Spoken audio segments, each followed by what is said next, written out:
Quando alguém tiver com o microfone aberto, você pode mutar ele, tá? Já estamos com 15, 16 participantes. Vamos começar, então. Perfeito. Pessoal, boa tarde, então, tá? Obrigado aí pela participação. Vamos começar, então, o ICEI Talks dessa semana. E a gente tem uma participação especial do Diego Cabral, né, que é um engenheiro aqui de telecomunicações, eletrônica e telecomunicações, e ele também é o nosso ex-aluno, tá, da engenharia de computação, tá? Então, ele está dando uns voos bastante altos e ele vai contar também da experiência dele como empresário, tá? E antes disso, eu também vou falar um pouquinho aí do que a gente tem feito, assim, uns minutinhos, né, de disciplina, né? Estamos com muitos alunos aí, mas o ITC Talks é mais focado na palestra dele, né, que é aplicação de IoT na saúde e agronegócio. O Diego, ele é engenheiro eletrônico de telecomunicações, especialista em aviônica, tá? E sistemas embarcados, atuando no setor aeroespacial na Europa e liderando o desenvolvimento de produtos, tecnologias e parcerias no Brasil da startup de internet das coisas NeoThink IoT, tá? Que é a empresa dele, certo? E até para a gente esperar um pouquinho, né, o pessoal chegar, o que a gente tem feito em relação a disciplinas, tá? Estamos até com alunos aqui, né, da disciplina de internet das coisas, tá? E o nosso curso, ele agora está com uma pegada bem maior, né, em relação a essa parte do hardware, né? E uma das disciplinas, né, assim, pivô do ciclo básico, né, é a internet das coisas, tá? E a gente está dando uma pegada bastante prática, né? Ela basicamente é uma disciplina baseada em projetos, tá? Isso tem um projeto completo de IoT, guardadas as devidas proporções do terceiro período, né? Mas ele vai desde o dispositivo até o servidor em nuvem, né? Com um banco de dados, né? Pequeno, né? Porque o pessoal ainda está, na verdade, faz em paralelo a matéria banco de dados, mas a gente já está cobrindo assim o básico, tá? E a ideia é que, né? Com esses 2 primeiros anos, né? O aluno já consiga até candidatar um estágio nessa área, né? Nós temos aí o Internet das Coisas, também outra disciplina, que é Fundamentos da Integração Hardware e Software, Sistemas Embarcados, né? Então, o aluno ele já sai com essa bagagem, tá? Para, vamos dizer assim, se candidatar, né? A já trabalhar nessa área. A disciplina de IoT, não vou me estender muito, mas, basicamente, é uma introdução aos conceitos básicos e a ideia é que a gente faça projetos, tá? Projetos de IoT mesmo, pegando todo o ciclo, né? Toda a arquitetura. Inclusive, a gente tem até projetos, né, vamos dizer assim, numa extensão menor na área de agronegócios, tá? Então, eu vou passar a palavra para o Diego, tá? Que acho que é o forte da nossa apresentação. Ele vai expor, né, a sua apresentação, a sua empresa, ele mesmo, e depois a gente abre para perguntas, ok? Então, Diego, é com você. Perfeito, professor Júlio. Muito obrigado pela apresentação. É um prazer estar falando com vocês, né? Sempre bom conversar com o pessoal da PUC novamente. Passei muito tempo aí. Eu vou iniciar aqui e no finalzinho a gente separa aí uns 20 minutinhos para que a gente possa ter algumas perguntas e discutir um pouco sobre as ideias. Iniciando um pouco sobre a carreira acadêmica, né? Eu formei na PUC em Eletrônica e Telecomunicações. E durante o curso, eu fui para o Canadá, pelo Ciências Sem Fronteiras, fazer um curso técnico em aviônica, né, pelo Ciências Sem Fronteiras, nesse Canadore College. Foi um curso full-time, né, foi até um desafio muito grande pela língua e a disponibilidade de tempo lá, mas foi fenomenal para entender melhor como outros países têm um modo de ensino, né, o que contracenou muito bem com o que é ensinado pela PUC. Na trajetória profissional, quando eu estava na PUC, eu comecei um estágio na Fiat, depois fui contratado lá, trabalhei durante 3 anos e meio na Fiat, e posteriormente, após formar na PUC, formar lá no Canadá, eu comecei a trabalhar na Altran, em Munique, na Alemanha, como engenheiro de sistemas embarcados, e depois comecei pela Ucrânia, eu fui enviado para trabalhar na Hensoldt, que foi relacionado à aviação militar, né? Aí me deu um pouco mais de experiência em relação a diferentes componentes, diferentes modos de software, de programação, e até um pouco de FPGA, né? Que são placas dedicadas para específicas missões. No momento, eu estou trabalhando na Avio. A Avio é uma empresa que faz foguetes, né? Ela envia satélites para o espaço. Moro na França, e sou responsável geral pela integração dos satélites a esse foguete, né? Então, toda a integração elétrica e também a integração com o pessoal, o time de software, né? Quando eu falo para eles, olha, tem uma ordem elétrica que tem que ser enviada a tantos segundos de voo para que aconteça tal coisa, né? Toda essa integração eu sou responsável no momento. E aí eu vou falar um pouco sobre a NeoFinx IoT, né? A NeoFinx nasceu no ano passado, né? A gente foi registrado em março, mas a gente vem aí desde 2018 desenvolvendo ideias e projetos. A constituição da empresa foi no ano passado, né? A gente criou a NeoFinx como uma empresa para trazer para o mercado brasileiro inovações tecnológicas no setor de IoT, né? E também ajudar empresas perante a Anatel. A Anatel hoje homologa e certifica todo produto que emite radiofrequência, né? Então, quando há necessidade dessa certificação, homologação de empresas estrangeiras vindo para o Brasil, ou até de empresas brasileiras que querem fazer esse processo, a gente dá um suporte, dá uma consultoria para que esse processo seja feito de um modo mais sucinto possível. Dando continuidade, a gente tem 2 projetos, né? Um projeto na área hospitalar, é a NeoSilence, e outro projeto é a NeoFarm, que é na área agro, né? E embaixo aqui eu coloquei alguns protocolos, né, que a gente trabalha, e alguns protocolos de comunicação wireless. Eu vou explicar eles mais em detalhe na frente, e tentar linkar isso à programação, né, ao desenvolvimento de software e ferramentas que a gente usa. A NeoSilence foi específica para áreas neonatais, né, eu vou entrar um pouco mais em detalhes, e a NeoFarm a gente está buscando soluções em diversas áreas, né, tanto na lavoura, tanto no gado de leite, tanto na área de arroz, por exemplo, é um dos projetos que a gente está desenvolvendo. Algumas tecnologias que a gente trabalha, né, todas essas tecnologias são wireless, né, então a gente preza muito pela comunicação wireless. Hoje, a internet das coisas sempre tem alguma conectividade wireless, a gente usa todas elas em alguns dos nossos projetos, né, e também damos consultoria para que essas tecnologias possam ser usadas. O Wi-Fi e o Bluetooth são tecnologias mais antigas, né, que já são bem estruturadas no mercado brasileiro, mas a LoRaWAN e NB-IoT, por exemplo, são tecnologias novas, né? O LoRaWAN foi homologado pela Anatel em 2017, e começaram-se a surgir hardwares homologados no Brasil no ano passado, e o NB-IoT foi homologado em 2019, né? E, por exemplo, somente a TIM hoje aceita essa comunicação com eles, né? O NB-IoT é narrow band, né? Então é uma banda fina, é uma banda estreita de frequência dentro do 4G. Posteriormente vai ser dentro do 5G, né? Então foi separado ali uma banda de frequência do protocolo de comunicação 4G para que haja comunicação de dispositivos IoT, né? Então, quando há necessidade de um uso maior de banda, né, um envio de imagens, um monitoramento, um rastreamento, por exemplo, usa-se o NB-IoT. Quando tem algo fixo, né, por exemplo, uma torre, né, de agronegócio, uma torre meteorológica, uma torre de mensuração do solo, usa-se o LoRaWAN, né, ou até o LoRa. O LoRa é ponto a ponto, né, o LoRaWAN cria-se uma rede. Isso são protocolos de baixo consumo de energia, né, para contracenar com o baixo custo do protocolo em si, né? O LoRa e o LoRaWAN são protocolos públicos, né?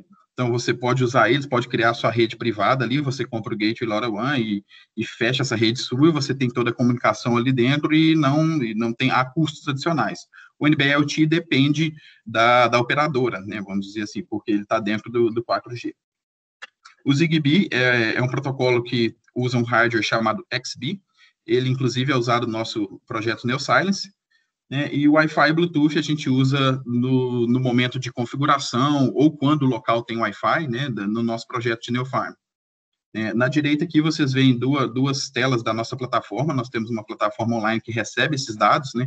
Esses dados são armazenados e visualizados lá. Eu vou explicar um pouco também quais tecnologias são usadas para que isso possa trazer para os clientes, né, uma tomada de decisão assertiva. Dando continuidade, o nosso produto NeoSilence, que é direcionado ao setor hospitalar, entrando um pouco aí na área de computação, né, de engenharia da computação, usamos dentro do produto, né, o C, né, a linguagem C, com o hardware STM32, né, que é da ST. Então, esse sensor aí, ele capta com alta precisão, né, a gente tem microfones digitais, são 2 microfones que tem nele, de 24 bits, né, se eu entrar muito em técnica, por favor, me perdoem, mas creio que é bom para todos, né, é interessante que o curso de vocês entendam bem como esses protocolos devem ser comunicados, né, como receber as informações. A gente usa o protocolo I2S, é um protocolo da Philips, de áudio específico. Então, esse ruído é monitorado 8 vezes por segundo, então é um quase real, tempo real, né? E monitoramos isso é feito uma rede XBee, como eu disse, é um protocolo privado também, cria-se uma rede privada ali, e aí envia-se para um servidor local, esse servidor local processa esses dados e envia para a nuvem, né? E, em paralelo, quando a gente faz essa mensuração do ruído em decibel, né, a gente também monitora as frequências daquele ruído. Por quê? Porque eu quero entender dentro da incubadora neonatal qual que é a frequência que está mais presente na maioria do tempo ali. O que, em primeiros testes iniciais, verificou-se que é a frequência do ventilador da incubadora. Para que no futuro, aqui o ponto 9, vocês possam ver, a gente está desenvolvendo agora um cancelamento ativo de ruído. Será um produto, a próxima versão, vamos dizer assim, que a gente vai criar baseado nessas frequências que estão sendo feitas. A gente cria um filtro, né, um filtro FIR, para que a gente entenda a frequência que está sendo presente ali na incubadora, a frequência do ruído, e crie-se um cancelamento para essa frequência específica, para criar uma bolha de silêncio para aquele ruído específico. Então, essa é a ideia inicial, era mensurar o ruído, trazer alertas para os médicos, ter os alertas visuais com os LEDs, né? Os LEDs informam as enfermeiras que estão ao redor da incubadora sobre o ruído, a intensidade do ruído ali. E aí, teve-se essa ideia da gente gerar um cancelamento ativo de ruído para que realmente, ativamente, a gente possa estar trabalhando para que diminua o ruído na incubadora neonatal. Né? Hoje há protocolos de silêncio para que tenha-se um menor ruído, mas muitas das vezes eles não são obedecidos porque até não se tem uma ferramenta para que tenha uma ideia de quanto ruído faz em cada local. Então, a gente vem com esse produto para sanar esse problema, né? Vou entrar um pouco na parte técnica aqui, espero que vocês gostem. Quando a gente recebe no servidor local os dados, nós temos um script em Python, né, que entende os dados chegando na porta serial, que tem um XBee conectado na porta serial, né? O XBee recebe todos os dados de todos os sensores, envia para a porta serial desse servidor local, esse servidor local processa os dados em Python, né? É criado um JSON ali, né? Acho que vocês entendem bem dessa parte do JSON, e ali a gente envia para a nuvem num broker, né? Esse broker é um MQTT broker, que é o Mosquito, que é usado, ele é open source, e aí já estou lá na nuvem, né, recebeu dentro do broker, ele somente recebe os dados, ele não armazena, né, então aí a gente tem um outro script dentro do servidor, esse outro script também em Python, que traz os dados para o InfluxDB. O InfluxDB é um banco de dados timestamp, né, um banco de dados baseado no carimbo de tempo de cada leitura que foi efetuada, né, então é muito importante que quando a gente envia para o servidor, a gente envia o momento que foi feita a leitura para que o InfluxDB possa organizar esses dados lá dentro do banco de dados, por data, por hora, por segundos, né, por exemplo, no projeto da NeoSilence, a gente pega em nanosegundos, né, e posteriormente ao InfluxDB, a gente envia esses dados para o Grafana, onde é feito a criação dos gráficos, né, como vocês podem ver aqui, e o front é feito em Angular. Né, o desenvolvimento do front é feito em Angular. Dando continuidade, passando um pouco para o outro projeto, que é o projeto da NeoFarm. Esse projeto ele é um pouco mais expandido, né? Ele tem várias opções, é diferente do projeto da Neoscience, que é específico para um nicho hospitalar ali de incubadoras neonatal e ambientes hospitalares. A Neofarm, a gente criou com a ideia de trazer conectividade para o campo, né, em diversos setores, né, não precisa ser especificamente um deles. Então, a gente tem aí o monitoramento de máquinas, né, com GPS, cria-se uma cerca virtual, né, baseado na latitude e longitude do GPS, e aí, quando a máquina sai dessa cerca virtual que foi criada, cria-se um alerta para o dono da máquina, né, e fala, olha, sua máquina está fora do perímetro, faz sentido para você? Ela deveria estar? O que está acontecendo? Talvez o seu funcionário saiu do local de trabalho, ou talvez sua máquina está sendo roubada, né, dê uma olhada no que está acontecendo.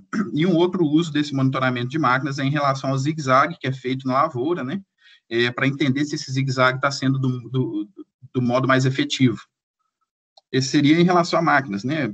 Indo um pouco para o lado da lavoura, até tem um exemplo dessa torre central aqui.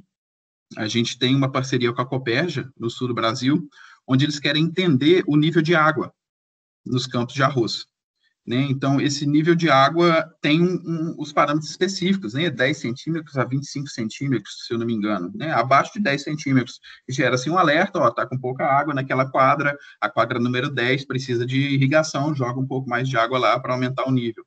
Passou dos 25 centímetros de nível de água, gera um outro alerta, né? Falando, olha, tá com muita água lá, você vai ter problema, abre o escoamento para que a água saia dessa quadra, né? Esse também é um outro exemplo de utilização da tecnologia. Aqui dentro desse coletor de sinais, né, a gente tem opções de transmissão, né? Por exemplo, uma das transmissões que a gente trabalha é LoRaWAN, né? Aqui, como vocês podem ver, a comunicação LoRaWAN, onde a gente cria uma rede privada, né? Coloca-se o gateway na área principal da fazenda, né? Esse gateway ele vai receber dados de todas as torres ao redor, né, e aí esses dados são processados no gateway e enviados para o MQTT Broker. Dentro do nosso coletor de sinais, a gente trabalha com o ESP32, né, é um microcontrolador muito conhecido, mas muito robusto, né, indico muito o uso dele hoje, ele entrou no mercado em 2015 com uma enorme, né, uma enorme força, com 240 MHz de clock e 2 núcleos, né, e trabalhamos a programação dentro da interface ESP-DF, né, a ideia de programação deles. Então, esse sistema é modular, né, pode-se colocar diferentes sensores, né, nessa caixa receptora de sinais, né, e aí, baseado em cada lavoura, baseado em cada necessidade do agro, a gente aplica um sensor específico, né, a gente não cria os sensores já são sensores que estão no mercado, a gente leva a conectividade, né, e com isso, conseguimos aí tentar abraçar o mercado agro como um todo, né? Muitas empresas trabalham específico em uma solução e a gente tentou vir com uma solução de conectividade para sensores já existentes, muitas das vezes sensores que já são usados pelos clientes, e a gente vem, olha, vamos mandar esses dados para a nuvem para quando você estiver em casa, você receber um relatório diário de como está toda a sua lavoura, como está o seu maquinário, e isso traz, assim, uma grande ajuda na tomada de decisão, né? Isso é muito importante para que o agrônomo possa ter uma tomada de decisão assertiva em relação ao que deve ser feito no próximo dia, por exemplo. Ele pode tomar essas decisões. Isso para evitar, por exemplo, que a análise de solo hoje, ela é coletada, o solo é enviado para o laboratório, né? E muitas das vezes o agricultor ali não espera a análise voltar, e já vai lá na loja, já compra os adubos, compra tudo que é preciso, aplica na terra, e depois chega a análise, depois de 2 semanas, normalmente, e ele já fez tudo, né? Não esperou a análise, estava impaciente. Então, aí a gente tem alguns sensores, nós não temos, está no mercado sensores que identificam, né, os nutrientes no solo, identificam umidade, temperatura, pH, o NPK, e recebemos esses dados via RS-485, né, que é um protocolo industrial, Modbus, recebendo esses dados no nosso microcontrolador, no S32, há um conversor para que o microcontrolador entenda, né, ele transforma para TTL, e depois que o microcontrolador recebe, a gente faz o parse, chamado de parse, né, para que a gente crie a linha de dados legível, né? Legível para humanos, para que seja enviada por algum protocolo, né? Na maioria das vezes, o LoRaWAN é o que é mais implementado, mas o NB-IoT está entrando forte, né? Porque o NB-IoT é de baixo custo, e em áreas que tem o 4G, é bem sucinto usar. Quando precisa enviar mais dados, por exemplo, o monitoramento de máquina, né, em GPS, precisa do envio de uma maior quantidade de dados. A gente está em processo de conseguir uma parceria junto à Embrapa, até agradecer o Paulo, o diretor da Embrapa está conosco aqui, Paulo Martins, que a gente vai fazer um estilo diferente lá, não é fora, né, a análise, não é lá na lavoura, não é lá no campo, eles trabalham com gado de leite, né, então eles querem entender o melhor modo de aumentar a produção desse gado de leite. Eles têm lá um galpão chamado Compost Barn, é um galpão com composto que as vacas vão lá, é como se fosse um spa para a vaquinha, né? Antes dela passar pela ordenhadeira eletrônica, ela vai lá, dá uma deitada no solo, o solo deve estar numa temperatura ideal, né? E aí ela se sente melhor antes de entrar na ordenhadeira eletrônica. Isso tudo a vaca faz por vontade própria, né?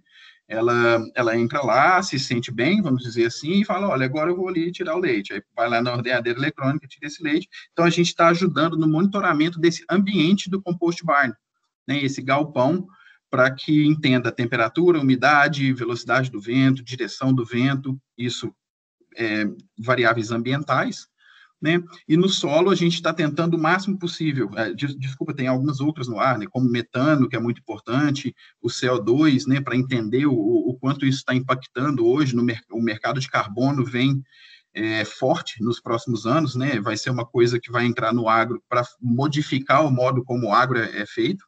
Né?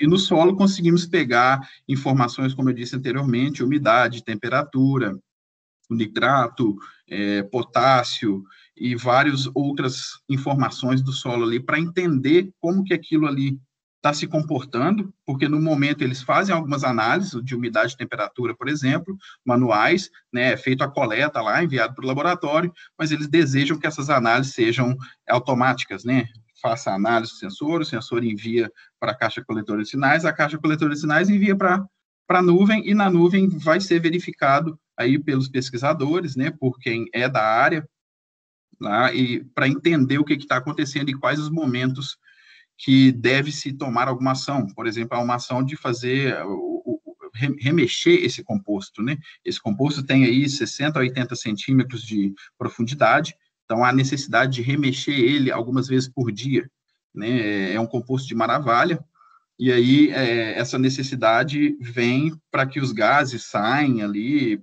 porque é todo o estrume misturado, para que a temperatura, a umidade e a temperatura e a umidade seja a ideal, e esses gases possam ser extraídos dali para que não causem nenhum problema. Né? Voltando aqui um pouquinho, essa imagem na esquerda aqui mostra um pouco do que pode ser feito, né, com essas comunicações, quando se coloca um gateway, né, o gateway é esse canal com o cientista, né, de dados. Hoje na programação tá muito famoso, né, o pessoal que vai para machine learning, o pessoal que vai para essa área de análise de dados, né, então a gente busca criar o Big Data, né, faz as análises ali, cria-se o Big Data, cria-se aquele bloco de informações enormes, para que essas informações possam ser analisadas, posteriormente aplicar um machine learning em cima delas, para que a tomada de decisão fique mais assertiva, né, essa tomada de decisão no futuro próximo, ela provavelmente vai ser automática, vai chegar uma mensagem para o agricultor falando, olha, baseado nos dados do ano passado, e baseado na leitura que a gente fez do clima-tempo, talvez seja melhor irrigar menos essa área, porque vai chover, né, e a estiagem esse ano vai ser menor. Então, você pode preparar aí uma irrigação de menor intensidade. Esse é um exemplo, né? Há também, como eu disse, a parte do gado, né? A gente está também tentando desenvolver uma coleira que tenha GPS, tenha movimento do gado e um sensor de temperatura, mas não a temperatura do gado, né? A temperatura do ambiente que o gado está inserido, para entender aonde o gado vai. Por exemplo, teve um feedback assim, olha, eu queria entender quantos quilômetros o gado anda antes de voltar e ter leite, porque talvez o gado anda muito e aí cansou e gastou energia e não dá tanto leite. Né? E eu quero saber também o gado que vai lá e fica debaixo da árvore, na sombra, né, descansando, ficou deitadinho, vê e talvez ele deu mais leite. Ou talvez seja o oposto, eles querem entender isso, né? E para trazer esse feedback para o setor, é uma coisa nova, né? Uma inovação.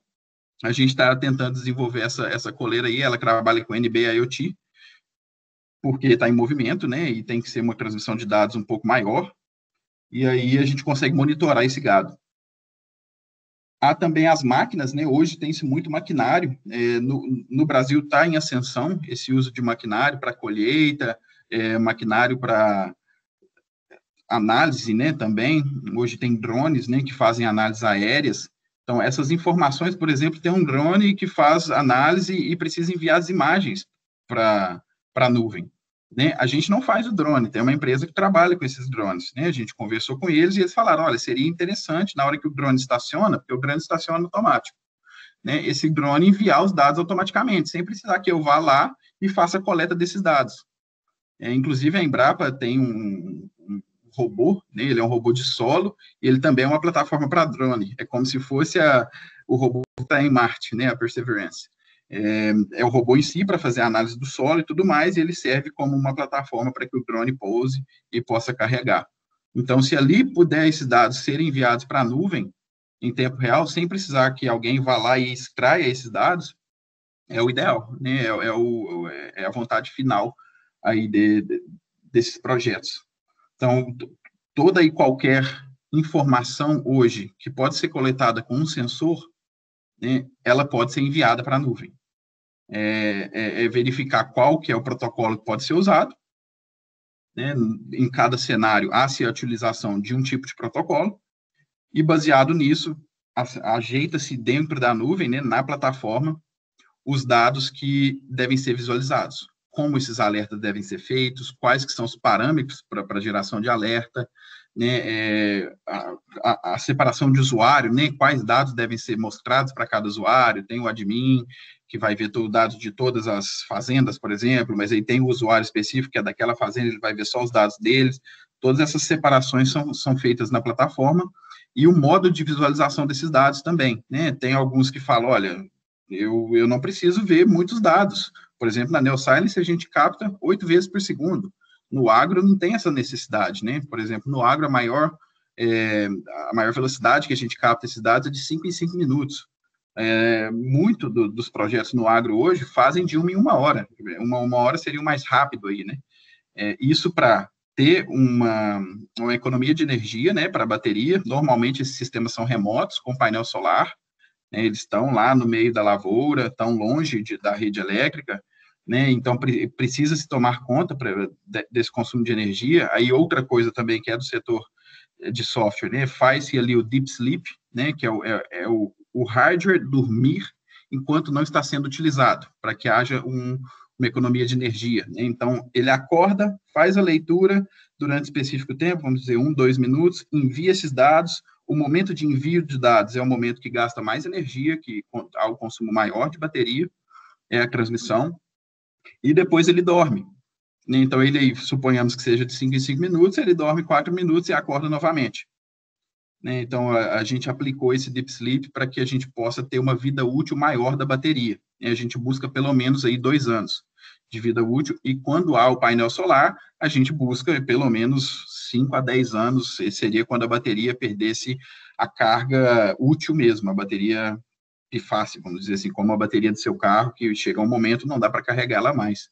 Então, quando há o painel solar, a gente trabalha para que viva o máximo possível. Na continuidade, eu queria falar um pouco mais sobre o protocolo LoRaWAN, que eu quero e espero que no Brasil ele seja muito bem difundido, né? Isso depende muito de vocês também, do setor de software, para que entenda ele é um protocolo um pouco complexo até então, mas há empresas já criando algum hardware que seja somente uma comunicação UART, né? Uma comunicação serial com o módulo, e só comandos AT, como é feito nos modems, como é feito nos rastreadores, né, que usam 3G, você só manda um comando AT ali, falando, olha, quero entrar na rede, é o AT mais join. Agora quero enviar, é o AT mais send, né, você seta a classe. Então, aí, a gente está tentando uma parceria com a PUC, essa parceria está sendo desenvolvida para que crie-se um hub tecnológico aí dentro. A gente vai ceder vários tipos de hardware, vamos ceder um gateway LoRaWAN para que seja colocado no Titanic, aí, né, o prédio 43, e aí, esse gateway, a gente espera que cubra grande parte do campus, né, e comece um desenvolvimento do Smart Campus da PUC, né. Eu venho do curso de Eletrônica e Telecomunicação, então eu conversei com o coordenador Sandro do curso de Engenharia da Computação e disse, olha, vamos ter essa junção dos dois cursos, né? O pessoal lá faz o hardware, faz a telecomunicação, faz as antenas, estrutura toda a parte de telecomunicação, e o pessoal daqui faz toda a programação, né? Então, a gente espera que esse hub tecnológico tenha um sucesso enorme, a gente tenta já entrar no próximo semestre, inclusive, quem tiver interesse de saber mais, pode me mandar mensagem, no final eu vou deixar o meu e-mail e também vou tentar mandar no chat aqui o meu número de WhatsApp, para que possam entrar em contato comigo. E aí, para ter a melhoria de entendimento desse protocolo. Esse protocolo é muito novo no Brasil, né? Eu faço parte dos grupos do Mundo Maker aí, alguns grupos mais business também, e há uma dificuldade de entendimento, né, de como o protocolo funciona, quais frequências trabalhar, quais são os canais de frequência trabalhar, isso tudo tem que ser setado em software, né? Eu tenho que setar os canais de uplink, que são os canais que eu envio, eu tenho que setar os canais de downlink, que são os canais que eu recebo, mas é um protocolo que vem para mudar as coisas como são feitas, principalmente no mundo agro, né? Eu consigo, por exemplo, me comunicar 8 a 15 quilômetros aí facilmente, sem muita dificuldade. Colocando uma anteninha legal, o gateway, claro, numa posição alta, né? O gateway tem que cobrir toda a área, há necessidade de visada direta. Inclusive, tem um dado interessante sobre o protocolo LoRaWAN, que o recorde dele foi 872 quilômetros que comunicou. Né? Foi aqui na Europa, foi um balão que foi enviado com o gateway, né? O balão estava próximo à Holanda e a comunicação estava em Munique, se eu não me engano, na Alemanha. Então, a quase 900 quilômetros de distância, houve uma comunicação, chegou os pacotes, o que é incrível, né? Para um módulo tão pequeno, para um transmissor tão pequeno. E aí a gente trabalha, claro, não tem como falar que isso é viável no solo, né? Até pela curvatura da Terra. E a gente trabalha com os 8 a 15 quilômetros. Né? 8 quilômetros plausível, a gente já testou, já fez acontecer. A gente vê vários desenvolvedores e empresas que trabalham com protocolo conseguirem 40 quilômetros de visada direta, fazem sempre aquele teste que você pega o módulo, vai dirigir, né, o quanto você está indo viajar, vê a qual distância você chega do gateway. Então, é um protocolo muito robusto. São dados pequenos, normalmente são dados com variáveis, não tem como mandar, aliás, tem como mandar uma imagem, mas você tem que quebrar ela em vários pacotinhos e enviar de pacote em pacote, do outro lado, juntar tudo isso. Há a possibilidade, mas não é o protocolo ideal para isso, né? Quando há necessidade de envio de imagens ou monitoramento em tempo real, usa-se o NB-IoT. O LoRaWAN é mesmo para os dispositivos IoT, dispositivos de internet das coisas que captam os dados de sensores ali, né, variáveis específicas, né, e esses dados possam ser enviados a longas distâncias. Continuando, uma novidade que a gente está tentando trazer para o Brasil, né, a gente está conversando com 2 empresas, no momento a gente tem contrato com a Oki Technology, é uma empresa de Luxemburgo, eles vão lançar os satélites, 6 satélites, no dia 24 agora, com a SpaceX, e eles querem trazer esse modem para o Brasil. Né? Esse modem é direcionado para o setor IoT, eles querem a conectividade 5G e NB-IoT. A gente está em contato com a Anatel, fizemos a aplicação lá para que haja testes. Os testes vão ser feitos dia 13 de agosto, para que entenda o território brasileiro, como o território é muito extenso verticalmente, né? Por exemplo, no sul, você tem uma maior conectividade satelital, porque no sul,